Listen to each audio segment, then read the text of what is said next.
नमस्कार दोस्तों।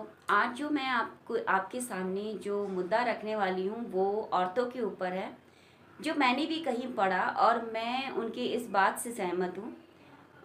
वो डॉक्टर विजया सिंह हैं, कोई राजस्थान से, और उन्होंने जो बात रखी है महिलाओं के लिए वो बिल्कुल 100% करेक्ट है, जिससे मैं एग्री करती हूँ। तो मुझे लगा आज मैं आपके साथ ये बात शेयर करूँ। तो आप लोग भी सुनिए और अपनी राय कमेंट बॉक्स में ज़रूर देना। तो ज़्यादा टाइम वेस्ट ना करते हुए डॉक्टर विजया सिंह की कलम से जो उन्होंने महिलाओं के ऊपर बातें लिखी हैं कि महिलाओं को कहा जाता है कि मालकिन है, लेकिन असल में वो मालकिन होती नहीं है। तो उसी मुद्दे पर उन्होंने कुछ लिखा है और बहुत अच्छा लिखा है। आप लोग सुनिए मेरी आवाज़ में, मैं आपको सुनाती हूँ, ठीक है? तो ज़्यादा टाइम वेस्ट ना करते हुए शुरू करते हैं।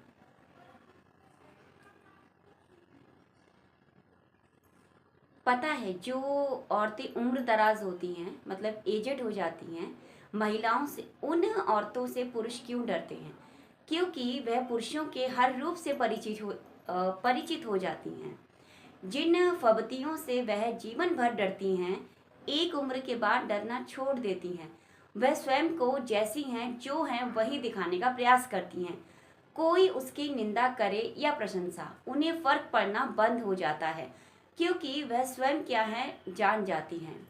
लोग क्या कहेंगे का भय उन्हें भयभीत नहीं कर पाता।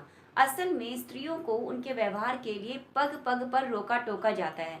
जैसे सही तरीके से चलो, सही तरीके से बोलो, सही तरीके से उठो, सही तरीके से खाओ, सही तरीके से पहनो।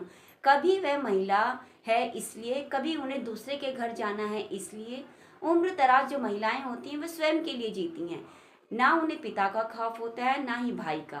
उन्हें पति का, जिसकी दासी बनने की ट्रेनिंग उन्हें बचपन से ही दी जाती है, क्योंकि यहाँ तक आते आते वे पुरुषों का हर रूप देख लेती हैं और पाती हैं कि ऐसा तो जीवन में कुछ मिला ही नहीं जिसकी ट्रेनिंग उन्हें बचपन से दी जाती रही। जीवन उतना ही हास्यप्रद है जितना कॉलेज की डिग्री प्राप्त करने के बावजूद ये पता चलता है कि उस डिग्री शिक्षा का हमारे जीवन से कोई संबंध नहीं।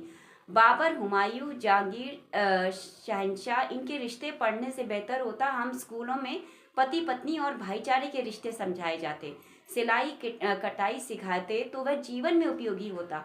उसी प्रकार जीवन निकल जाने पर अपनी मूर्खता का एहसास होता है कि कितने फिजूल लोगों के लिए स्त्री जीवन बर्बाद कर दिया जाता है। स्त्रियों को मनोवैज्ञानिक दबाव बनाकर सिर्फ समाज में छला जाता है, इसलिए उनको दोयम दर्जे की और उपेक्षित जिंदगी मिलती है, जिसे स्त्री जीवन कहकर उसका दुर्भाग्य कह दिया जाता है। और हम स्वयं भी स्त्री होना दुर्भाग्यपूर्ण स्वीकार कर लेते हैं। लेकिन मैंने अपने शोध में पाया कि स्त्रियां कमजोर नहीं होती, उनके दिमागी संतुलन को बचपन से ही समाप्त कर दिया जाता है।